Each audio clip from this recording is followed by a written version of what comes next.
오늘 베드로전서 4장 1, 2절 말씀으로 죄를 그치게 한 예수님의 고난이라는 제목으로 말씀 나누기를 원합니다. 지난 주간은 고난 주간이었고요. 이어서 부활주일이 있었습니다.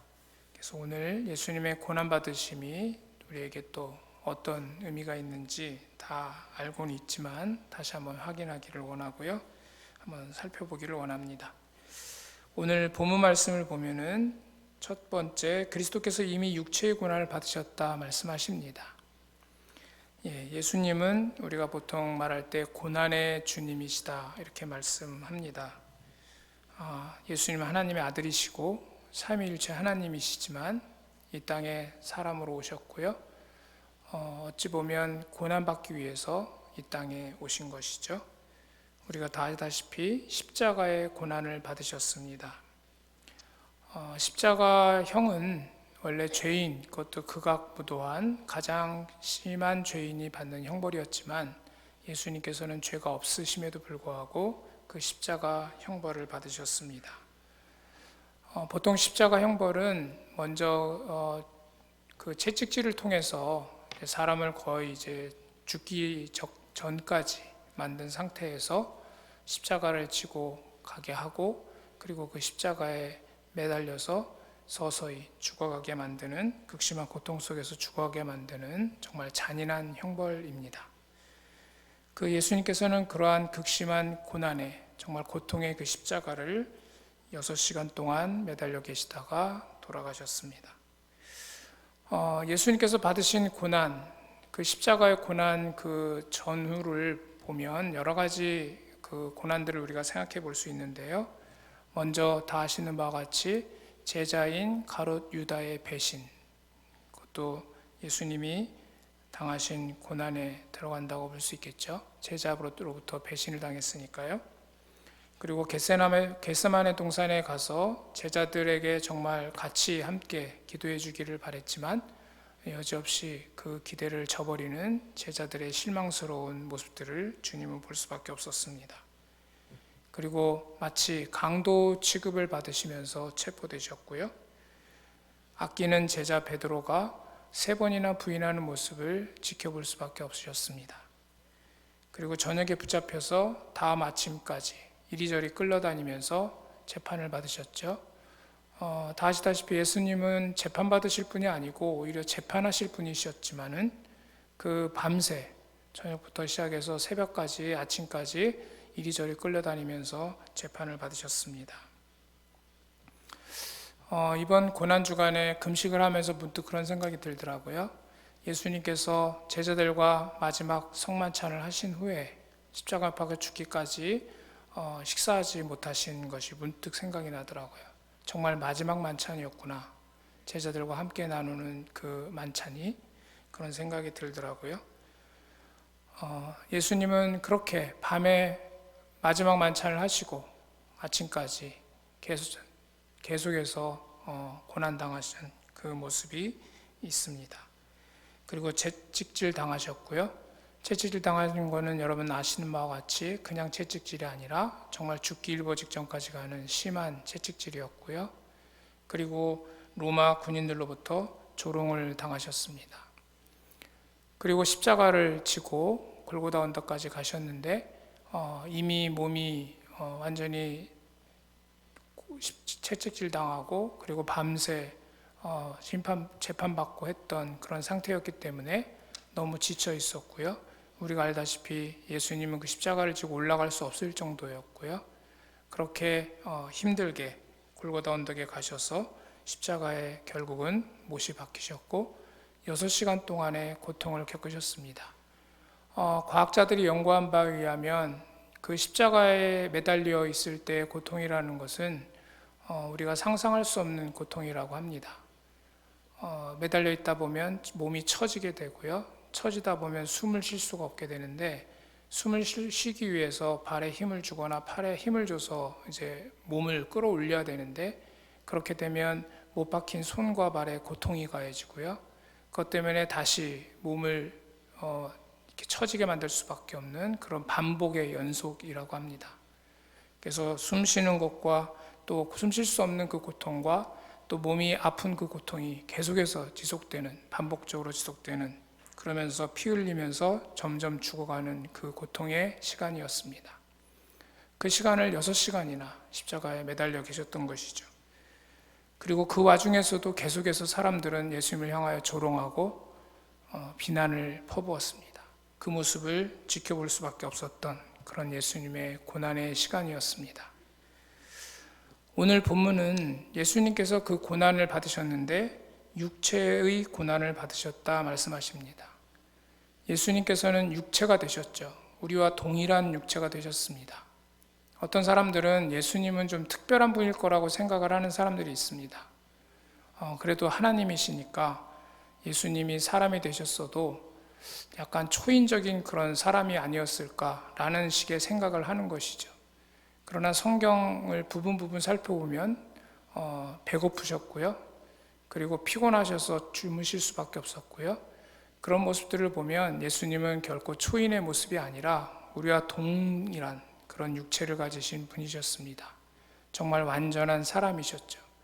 그러니까 십자가의 그 고난이라고 하는 것은, 그 고통이라고 하는 것은 우리들이 똑같은 우리 일반적인 사람들이 겪는 그 고난의 동일한 고난이었음을 우리는 알 수 있습니다.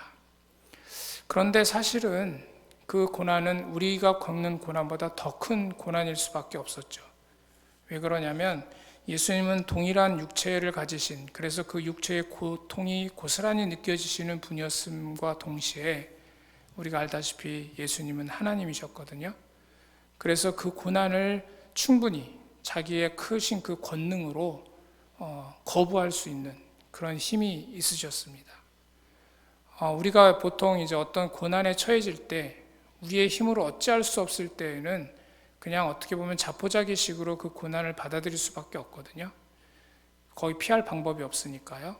그런데 예수님은 피할 방법이 분명히 있으시고 피할 능력이 있으심에도 불구하고 그 극심한 고난을 계속해서 당해야 했던 것이죠. 그러니까 그 예수님이 당하신 그 고난은 우리가 상상하는 그 고난보다 훨씬 더 힘들고 어려운 고난이었음을 우리는 짐작할 수 있습니다. 이렇게 예수님은 육체의 고난을 받으셨습니다. 그러면 이 고난을 왜 받으셨냐 하는 것입니다. 오늘 두 번째 그 이어지는 말씀을 보면은 1절의 후반절에 보면요, 육체의 고난을 받은 자는 죄를 그쳤다라고 말씀하십니다. 예수님께서 이렇게 육체의 고난을 받으신 이유는 말 그대로 죄를 그치게 하기 위해서입니다. 여기서 죄를 그치게 하셨다라고 하는 이 말의 뜻은 죄와의 관계를 완전히 청산했다는 뜻입니다. 그냥 직접적으로 표현하면 죄와 완전히 끝냈다라고 말할 수 있습니다. 첫째로 이 죄와 완전히 끝내면, 이 끝냄은 우리가 잘 아는 죄의 형벌로부터의 완전히 끝나는 것입니다. 우리가 죄를 지었고요, 죄에 대해 형벌받을 수밖에 없었는데 그 죄의 형벌을 끝내준, 그래서 이제 더 이상 그 죄의 형벌을 받을 필요가 없게 해주신 바로 그 은혜를 표현하는 말이기도 합니다. 이것이 우리가 보통 이해하고 있는 구원의 의미입니다. 우리는 죄인이고 도저히 용서받을 수 없는, 또 용서할 만한 어떤 여지도 없는 그런 죄인이었지만 예수님께서 우리를 사랑하셔서 우리를 위하여 그 모진 고난, 그 십자가의 형벌을 다 받으신 것이죠. 십자가의 형벌이라고 하는 그 내용을 살펴보면 살펴볼수록 어찌 보면 너무 심하고 이럴 수 있을까 싶은, 정말 이렇게까지 고난을 당하셨어야 될까라고 하는 생각이 들게끔 하는 고난인데요. 그것은, 그 이유는 바로 우리의 죄 때문입니다. 우리의 죄에 대한 형벌, 하나님의 진노, 그 하나님의 심판은 우리가 그만큼 극심한 죄인이기 때문에 그만큼 정말 어떻게 보면 클 수밖에 없고 인정사정 없을 수밖에 없는 그런 고난이기 때문에 예수님은 그 고난을 받으심으로 우리에 대한 모든 형벌을 끝내주신 것이죠. 그러나 그것으로 끝냄으로 끝난 것이 아니고 두 번째는 죄의 영향력으로부터의 끝냄입니다. 죄는 우리에게 막강한 영향력을 행사합니다. 그래서 우리는 죄의 종노릇을 하고 살았고요. 죄가 우리를 휘두르는 대로 끌려다닐 수밖에 없었던 그런 우리들이었습니다. 그런 죄의 영향력으로부터 우리를 완전히 끊어내 주신 바로 그 육체의 고난 받으심은 그 죄의 영향력으로부터 우리를 끊어내 주신 바로 그 사건입니다. 그럼 이것이 어떻게 가능하게 되었느냐는 것입니다. 그것은 바로 육체의 고난을 받으심으로 가능하게 되었다는 말씀인데, 이 육체의 고난은 결국 최고의 그 고난의 최고조를 수 있는 죽음에까지 이르러셨기 때문에 가능해진 것이죠. 결국 예수님은 죽으셨기 때문에, 죄에 대해서 죽으셨기 때문에 형벌로부터도 이제 해방된 것이고요, 죄의 영향력으로부터도 해방된 것입니다. 우리가 잘 알다시피 이것은 우리를 위한 것입니다. 그래서 오늘 여기 성경 본문 4장 1절에 그리스도께서 이미 육체의 고난을 받으셨으니, 그 그리스도께서 다음에 이미 사이에 어떤 사본에는 우리를 위하여라고 하는 단어가, 어구가 들어가 있는 사본들이 있습니다. 이 예수님께서 우리 육체의 고난을 받으신 것은 우리를 위해서 받으신 것이죠.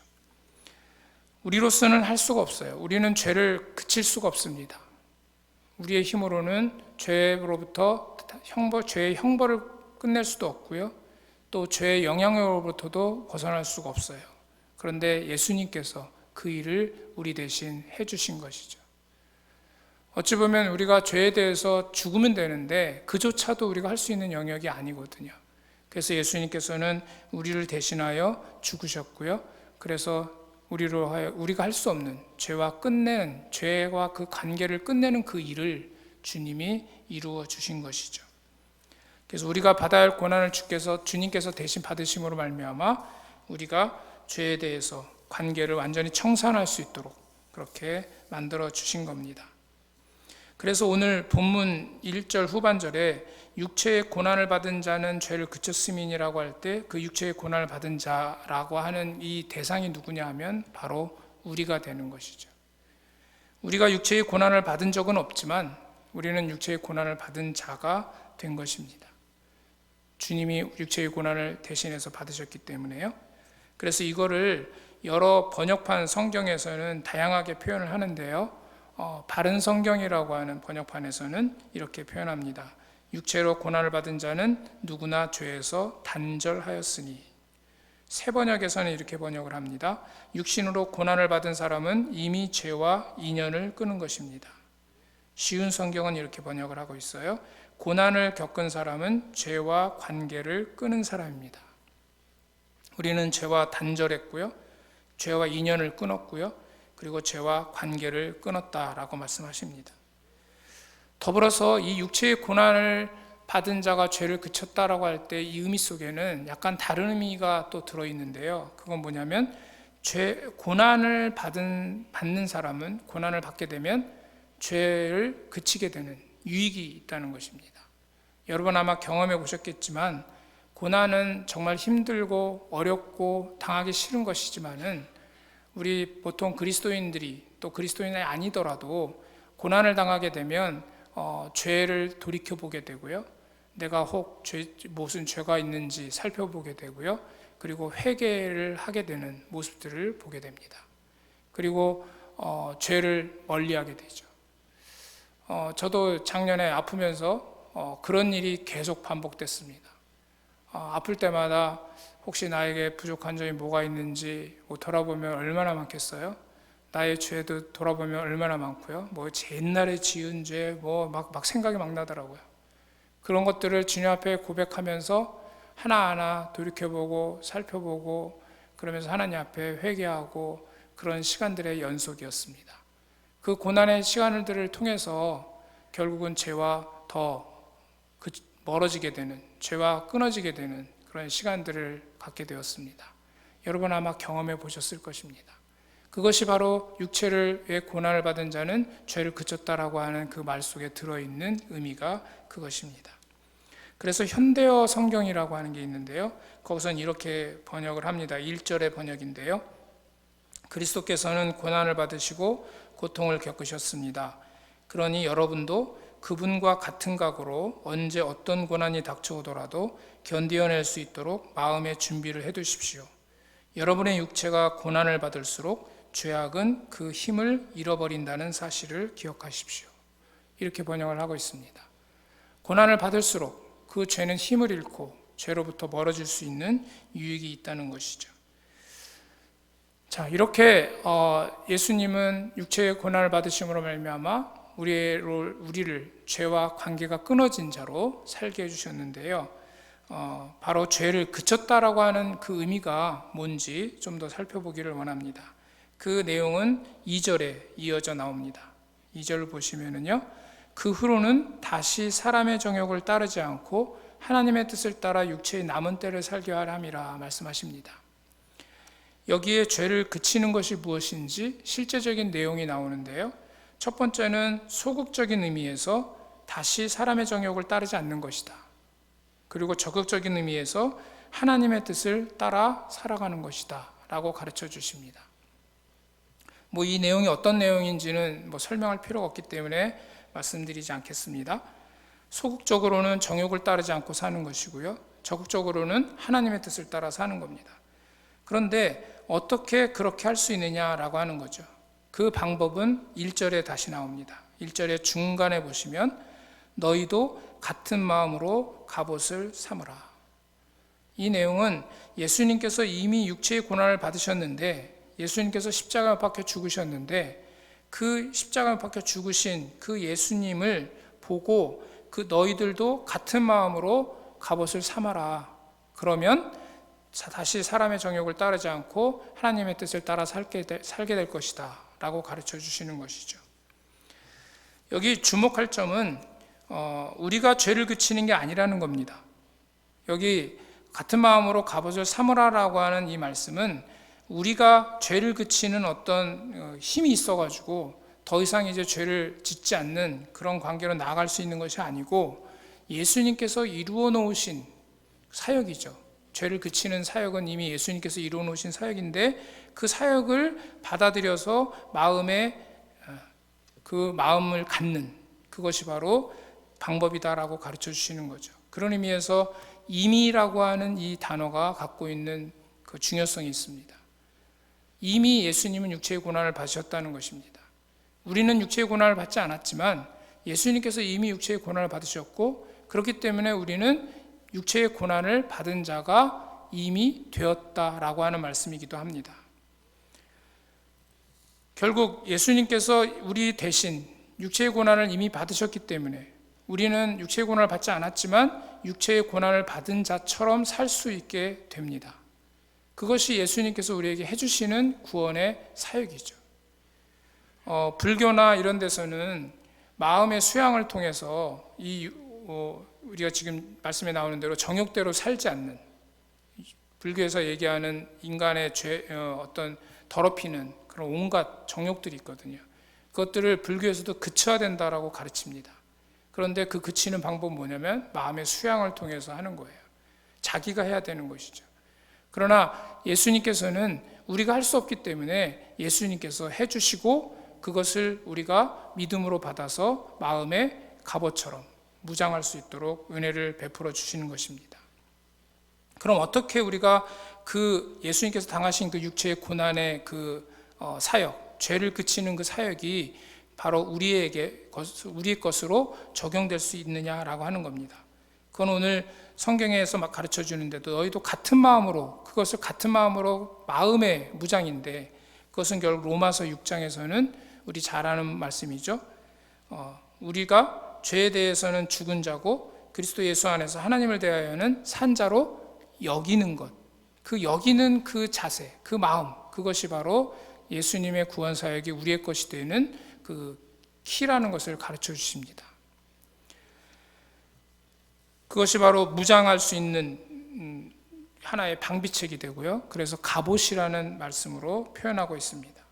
다시 얘기하면 죄에 대해서 죽은 자로 여기고 사는 것이고요, 의에 대하여 산 자로 여기고 사는 것입니다. 이것은 예수님의 죽으심과 부활하심과 관련된 것이죠. 죄에 대해서 죽었다라고 하는 것은 예수님의 죽으심이고요, 의에 대하여 살았다라고 하는 것은 부활하심의 모습입니다. 우리는 복음의 핵심은 바로 예수님께서 십자가에 박혀 죽으셨고 그리고 사흘 만에 부활하셨다라고 하는 그 놀라운 사실입니다. 그것이 복음의 핵심인데, 그 복음의 핵심을 우리가 믿을 때에 우리는 구원에 이르게 되고요, 하나님의 자녀로 되게 됩니다. 근데 문제는 그 예수님이 죽으시고 부활하셨다는 사실을 믿는다라고 한다면, 그 예수님의 죽으심과 부활하심이 바로 우리가 거기에 연합되어 있어서 우리도 예수님이 죽으실 때 같이 죽었고 예수님이 살아나실 때 우리도 살아났음을 믿을 수밖에 없는 것이거든요. 그러면 그것을 믿고 거기에 순종한다면 당연히 지금 말씀하시는 너가 죄에 대해서는 죽었고 의에 대해서는 살았다라고 하는 그 믿음의 고백이 나오게 될 수밖에 없는 것이죠. 만약에 그 고백이 이어지지 않는다면 앞에 예수님이 죽으셨고 살아나셨습니다라고 하는 그것을 믿는 그 믿음은 그냥 단지 역사적인 사실, 그냥 뭐 이순신 장군이 노량해전에서 뭐 이렇게 승리했대라고 하는 그런 말처럼 그냥 예수님이 십자가 못 박혀 죽으셨고 살아났다라고 하는 역사적 사실을 그냥 인정하는 고백이 그게 끝나는 것입니다.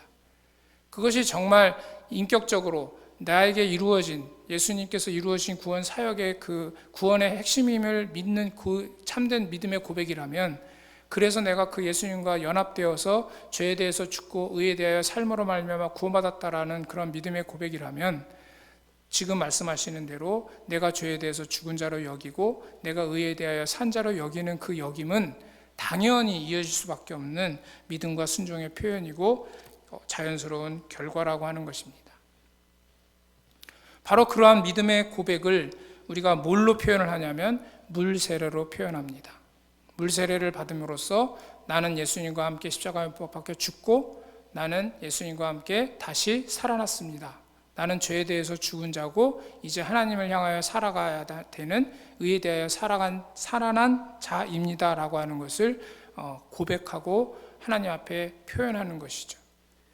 그래서 로마서 6장 4절에서는 이렇게 말씀하십니다. 우리가 그의 죽으심과 합하여 세례를 받음으로 그와 함께 장사되었나니 이는 아버지의 영광으로 말미암아 그리스도를 죽은 자 가운데서 살리심과 같이 우리로 또한 새 생명 가운데서 행하게 하려 함이라.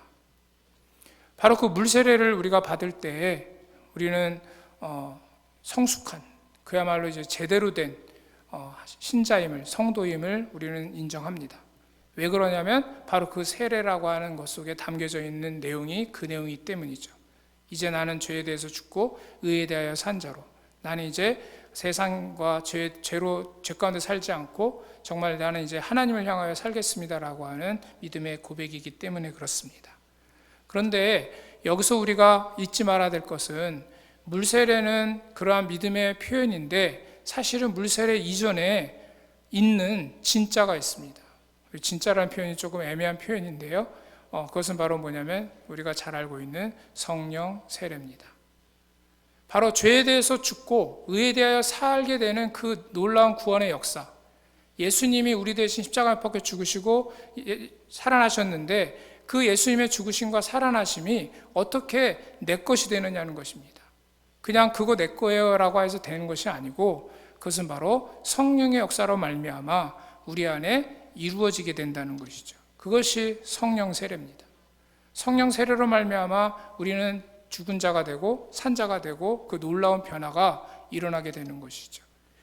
성령이 역사하실 때에 지금 오늘 표현에 나와 있는 것처럼 같은 마음으로 갑옷을 삼으라라고 하는 이 말씀이 내 안에 이루어지게 되는 것입니다. 우리가 우리 스스로 그냥 나는 그 마음으로 갑옷을 삼겠습니다, 내가 그렇게 여기겠습니다 라고 해서 되는 것이 아니라 성령이 역사하실 때에 그 마음으로 갑옷을 삼게 되는 역사가 일어나게 되고요, 그리고 내가 이제 죄에 대하여 죽은 자로 여기게 되는 그 믿음과 순종이 이루어지게 되고 의에 대하여 살아난 자로 여기게 되는 믿음과 순종이 이루어지게 된다는 뜻입니다. 제가 이제 예수님을 인격적으로 영접하고 난 이후에 한참 동안 이제 지난 때였었는데요. 계속해서 저의 마음에 이제 죄가, 그 끊어내지 못하는 죄가 괴롭힌 때가 있었습니다. 안 되더라고요, 잘. 내가 그 죄를 이겨보려고 얼마나 애를 썼는지 몰라요. 그 죄를 안 져보려고. 근데 매번 실패하고 그 죄를 짓고 또 하나님 앞에 엎드려 회개하고 그러는 모습을 반복적으로 보게 되었습니다. 얼마나 속상하고 그리고 얼마나 내 자신이 뭐라고 할까요? 모자라 보이던지 그런 시간들이 한참 동안 있었어요. 그런데 어느 날 성경을 읽다가 지금 말씀드리는 로마서 나와 있는 죄에 대해서 죽었다라고 하는 이 사실이 강하게 마음속에서 역사되는 경험이 있었습니다. 그런데 놀라웠던 것은요, 죄에 대해서 죽었다라고 하는 그 말씀이 마음속에 와닿고 부딪히면서 마음에 역사가 이루어지고 그 말씀이 정말 살아 역사하는 순간 놀랍게 그동안 내 마음에서 괴롭히던 그 죄가 사라지는 것을 보았습니다. 제가 그렇게 열심히 노력하고 노력했을 때는 하나도 사라지지 않고 오히려 더 그 죄가 막 왔었는데 그 말씀 하나가 내 마음속에서 역사할 때에 놀라운 일이 일어난 것을 경험했어요. 그래서 정말 한동안 구름 위를 떠다니는 것 같은 생활을 했습니다. 얼마나 좋던지요. 정말 그 놀라운 해방감, 자유, 정말 그때를 잊을 수가 없습니다. 여러분, 우리가 죄에 대해서 죽고 의에 대하여 산다라고 하는 그 사실, 정말 예수님께서 이루어주신 그 육체의 고난을 통해서 이루어주신 이제 죄로부터 너는 벗어난 자가 되었고 의에 대하여 살아갈 수 있는 자가 되었다라고 하는 이 말씀은 그냥 허황된 말씀이 결코 아닙니다. 성령의 역사로 우리 안에 이루어주시는 역사고요. 그렇게 이루어져서 살기를 주님께서는 간절히 원하시고 바라고 하는 것이죠. 그냥 하시는 말씀이 아닙니다. 그렇기 때문에 저는 우리가 그런 소망을 강하게 가지고 하나님께서 우리 안에 놀라운 그 역사를 이루어 주시기를 간절히 원하고 간절히 소망하는 그 마음을 갖기를 원합니다. 그렇다면 왜 그렇게 죄를 그치게 하기를 원하셨을까라고 하는 것입니다. 오늘 성경 말씀을 오늘 보면 그 육체의 고난을 받아서 우리의 죄를 그치셨는데 죄를 그치게 하기 위해서 예수님은 그 모진 고난을 받으셨거든요. 죽기까지 하셨거든요. 왜 그렇게까지 하시면서 우리로 하여금 죄와 단절된 관계가 되게 하시기를 원하셨느냐라고 하는 것입니다. 그것은 당연히 1차적으로는 우리가 천국 가게 하기 위해서겠죠. 그러나 그것으로 끝나는 것이 아니고요. 오늘 이 죄를 그쳤다라고 하는 이 말은 2절에 나와 있는 하나님의 뜻을 따라 살아가는 것과 연결되어 있는데요. 하나님의 뜻을 따라 살아갈 때 우리에게 어떤 일이 일어나느냐라고 하는 것입니다.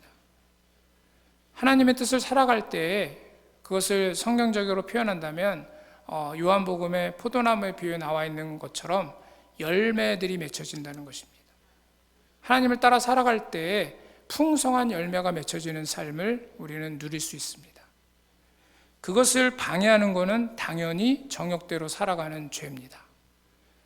정욕대로 죄를 따라 살아갈 때 우리에게는 열매가 맺혀지지 않거든요. 그래서 주님은 우리에게 그 풍성한 열매 맺는 삶을 누리게 하시기 위해서 그렇게 우리가 죄로부터 그쳐지는 그 삶을 살기를 원하시고 그래서 십자가에 못 박혀 죽기까지 하신 것이죠. 그 말씀을 로마서 7장 4절에서 이렇게 말씀하십니다. 말씀 띄워주세요. 네. 여기 보면 그러므로 내 형제들아 너희도 그리스도의 몸으로 말미암아 율법에 대하여 죽임을 당하였으니 이는 다르니 곧 죽은 자 가운데서 살아나신 이에게 가서 우리가 하나님을 위하여 뭘 맺게 합니까? 열매를 맺게 하려 함이라. 이 열매라고 하는 이 열매 속에는 모든 것이 들어있다라고 생각하셔도 될 것 같아요. 우리가 생각하는 성령의 열매뿐만 아니라 우리가 하나님을 위하여 살아갈 때 이루어지게 되는 하나님 우리에게 주시고자 하시는 그 모든 것들이 다 저 열매 속에 들어있는 말씀이기도 합니다. 요한복음 15장 16절에서는 이렇게 얘기합니다. 너희가 나를 택한 것이 아니요 내가 너희를 택하여 세웠나니 이는 너희로 가서 열매를 맺게 하고 또 너희 열매가 항상 있게 하여 내 이름으로 아버지께 무엇을 구하든지 다 받게 하려 함이라. 여러분 저 말씀 속에 들어있는 그 주님의 마음, 하나님의 마음을 느끼시기를 원합니다. 정말 하나님이 우리를 향하여 어떤 마음을 갖고 계시는지, 우리가 주님을 택한 것이 아니고요 하나님이 우리를 택하여 세웠습니다. 그런데 그 목적이 무엇이냐면 열매를 풍성히 맺게 하기 위해서입니다.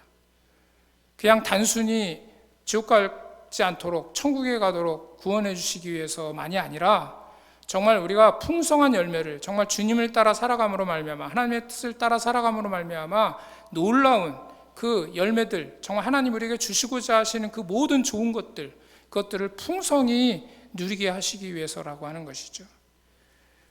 풍성한 열매를 맺는 것, 이것이 하나님께 영광을 돌리는 길이고요, 우리에게도 영광이 되는 길이고요, 그리고 우리의 정체성, 존재의 의미를 확인하는 길이기도 합니다.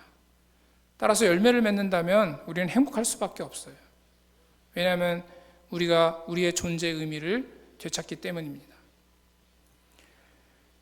정욕은 이 열매를 맺지 못하게 방해하는 것입니다. 왜냐하면 정욕은 결국 나를 위해 사는 것이거든요. 결국 판가름은 그것입니다. 나를 위해 사는 것이냐, 하나님을 위해 사는 것이냐. 사탄은 속입니다. 나를 위해 살아갈 때 무언가 열매가 있을 거라고 속이는 것이죠. 하나님을 위해서 살아갈 때 오히려 열매가 없어지는 것 같은 느낌을 줍니다. 뭔가 손해볼 것 같고, 뭔가 내가 누려야 될 거 뺏길 것 같고, 그래서 주저하게 만드는 것이죠. 그리고 나를 위해 살아가게 되면 내가 원했던 그 모든 것들을 얻을 수 있을 것 같고, 그것들을 성취할 수 있을 것 같은 이런 마음이 들도록 사탄은 속이는 겁니다. 그게 선악과 따먹을 때 하와에게 했던 사탄의 계략입니다. 사탄이 찾아와서 그러잖아요. 네가 이걸 먹는 날에는 네가 하나님처럼 될 거다. 하나님처럼 될 거다라고 하는 것은 결국 하나님이라는 이름을 도용을 해가지고 결국 내가 하나님처럼 되고자 하는, 결국 나를 중심으로 하는, 내가 뭔가 이루고자 하는 마음을 건드려버린 것이죠. 거기에 하와는 넘어갔습니다. 그리고 이제 나를 위해 살기로 하는 그 방향으로 넘어져 버리고 만 것이죠. 그랬을 때 먹음직도 하고 보암직도 하고 지혜롭기도 할 탐스럽기도 한, 결국 육신의 정욕, 안목의 정욕, 이생의 자랑, 정욕의 대표적인 것인데요, 그 모든 것들은 결국 나를 위한 겁니다. 그 모든 것들이 다 정욕을 위한 삶의 모습이고요, 그것이 바로 죄입니다. 오늘날도 사탄은 나를 위해서, 내가 주인이 되어서 나의 목적과 나의 그런 어떤 의미를, 나의 의의를 위해서, 나의 행복을 위해서, 나의 복을 위해서 살도록 계속해서 부추깁니다. 그리고 하나님을 위해서 살아가면, 그 나를 위해 살지 않고 하나님을 위해서 살아가면 그토록 아끼는 그 모든 것들을 잃어버릴 거라고 착각을 하게 만드는 것이죠. 그래서 사실 많은 크리스찬들이라고 하는 사람들도, 그리스도인이라고 하는 명목을 가지고 살아가는 사람들조차도 하나님을 위한 헌신의 삶을 살기를 주저합니다. 왜냐하면 하나님을 위한 헌신의 삶을 살기로 하는 순간 나를 위한 것들은 다 포기해야 된다고 생각을 하기 때문이에요. 그러나 여러분, 나를 위해 살아갈 때 얻어지는 그 모든 결과물들은 다 썩어질 것들이고 사라져버릴 것들이라는 것입니다. 그것이 바로 땅에다가 보물을 쌓는 것이죠. 땅에다 보물을 쌓을 때 그 모든 것들은 없어지는 것이죠. 바로 하나님께서는 이제 그런 삶을 살지 말고 하나님의 뜻을 따라 살아가라. 그럴 때 참된 열매들이 맺혀질 것이고 참된 보물을 쌓게 될 것이고 썩지 않는 보물을 하늘에 쌓게 될 것이라고 말씀하시고요, 그것들이 너에게 영광이 되고 그것들이 결국 너에게 풍요로움을 줄 것이라고 가르쳐 주시거든요. 바로 그러한 변화를 일으켜 주신 것이 예수님의 십자가 고난이고 부활이십니다. 그래서 요한복음 15장 2절에서는 또 이렇게 말씀하십니다. 말씀을 보여주세요. 네, 물은 내게 붙어 있어 열매를 맺지 않은 가지는 아버지께서 그것을 제거해 버리시고 물은 열매를 맺는 가지는 더 열매를 맺게 하려 하여 그것을 깨끗하게 하시느니라. 열매를 맺는데 깨끗하게 한다는 말씀이 나옵니다. 약간 좀 안 어울리는 것 같잖아요. 열매를 맺는데 깨끗한 거하고 열매 맺는 거하고 무슨 관계가 있냐? 제가 경험해 보니까 관련이 있긴 있더라고요. 저희 집에 과실수가 몇 개 있는데 이게 지지부진하고 잘 안 열려요. 그래서 이제 전문가, 그 과실수 하시는 분을 이제 초빙을 해서 자문을 구했더니 소독을 좀 해야 된다는 거예요. 그래서 이제 작년에 좀 돈을 들여가지고 살균 소독을 했어요. 여러분, 깨끗해야 돼요. 왜냐하면 깨끗하지 않는다는 것은 거기에 병충해들이 끼어든다는 것이고요, 병충해가 끼어드는 순간 열매는 풍성히 맺혀질 수 없습니다. 마치 우리가 우리의 정욕대로 살아가는 그 죄라고 하는 것이 바로 그런 병충해와 세균과 같은 것이죠. 그것들이 끼어들어가는 순간 우리는 주님 앞에 풍성한 열매를 맺을 수가 없습니다. 그래서 예수님께서는 우리의 죄를 완전히 그치게 하셔서 우리를 완전히 깨끗하게 해주신 것이죠. 그래서 요한복음 15장에 보면 너희는 내가 일러준 말로 이미 깨끗하였으니 너희는 내 안에 거하라 말씀하십니다. 그리고 내 안에 거하면 너희는 풍성한 열매를 맺을 것이다 가르쳐 주시거든요. 여러분, 우리가 주님께서 왜 그렇게 모진 십자가의 고난을 받으셨는가? 정말 우리가 하나님의 뜻대로 살아감으로 말미암아서 하나님이 우리에게 주시고자 하시는 그 놀라운 것들, 정말 그 풍성한 것들, 성령의 열매는 물론이고 우리가 하나님께 주시는 그 모든 평안과 기쁨과 희락과 그 모든 것들을 주님께서는 우리가 풍성히 누리기를 원하시는데, 그러려면 우리는 정욕대로 살지 아니하고 하나님의 뜻대로 살아가는 그 변화가 있어야 되는데, 그것이 우리의 힘으로 되지 않는 일이고, 그렇기 때문에 주님께서는 십자가에 못 박혀 죽으시고 부활하심으로 말미암아 그 변화가 우리의 것이 되도록 역사해 주신 것이죠. 아무쪼록 그 주님이 이루어진 그 역사가 우리 안에 정말 같은 마음으로 무장되기를 원합니다. 성령 역사로 말미암아 무장되기를 원합니다. 성령께서 강력히 역사하심으로 말미암아 정말 내가 죄에 대해서 죽고 의에 대하여 살아났다라고 하는 그 놀라운 사실이 정말 나의 것으로 내 삶에 이루어지는 놀라운 역사가 있기를 원합니다. 끝으로 같은 마음이 된다라고 하는 이 말의 또 다른 의미를 약간씩 살펴보고자 합니다. 정말 같은 마음이 된다는 것은 예수님의 마음이 된다는 것이기도 한데요, 정말 예수님이 죄와의 단절을 위해서 십자가에 못 박혀 죽기까지 하시는 그 마음이 우리의 마음이 되기를 원합니다. 정말 죄를 미워하고 죄를 대적하는, 정말 죽기까지 고난받을 정도의 그 강력한 그 마음이 우리 안에 있기를 원합니다. 죄를 그냥 심상히 여기고 죄와 더불어 살아가는 그런 모습이 아니기를 원합니다. 더 나아가서요, 하나 더 살펴보길 원하는 것은요, 주님이 어떤 마음으로 십자가를 졌느냐라고 하는 것입니다. 예수님은 죄를 그치실 필요가 없는 분이에요. 누구의 죄를 그치게 하려고 십자가에 못 박혀 죽으셨냐면 우리의 죄를 그치게 하시려고 십자가에 못 박혀 죽으셨거든요. 그렇다면 우리도 예수님과 같은 마음이 된다면 우리 주변의 사람들, 우리는 물론이요, 우리 주변의 사람들의 죄를 그치게 하기 위해서 예수님처럼 십자가의 고난을 마다하지 않는 사람이 되어야 한다는 것입니다. 그것이 바로 복음 전도의 삶이요, 하나님의 그 택하신 백성들을 구원하는 삶인 줄 믿습니다. 정말 내 주변에 그 죄 가운데 있는 사람들, 죄 가운데서 허우적대고 있는 사람들, 죄로 말미암아 풍성한 열매를 맺지 못하고 있는 사람들을 향한 그 사랑의 마음으로 그들을 위하여 내가 고난을 마다하지 않으면서까지 그 사람의 죄를 그치게 해줄 수 있는 이런 사랑의 마음이 또한 우리 안에 있기를 원합니다. 이 시간 함께 기도하기를 원합니다.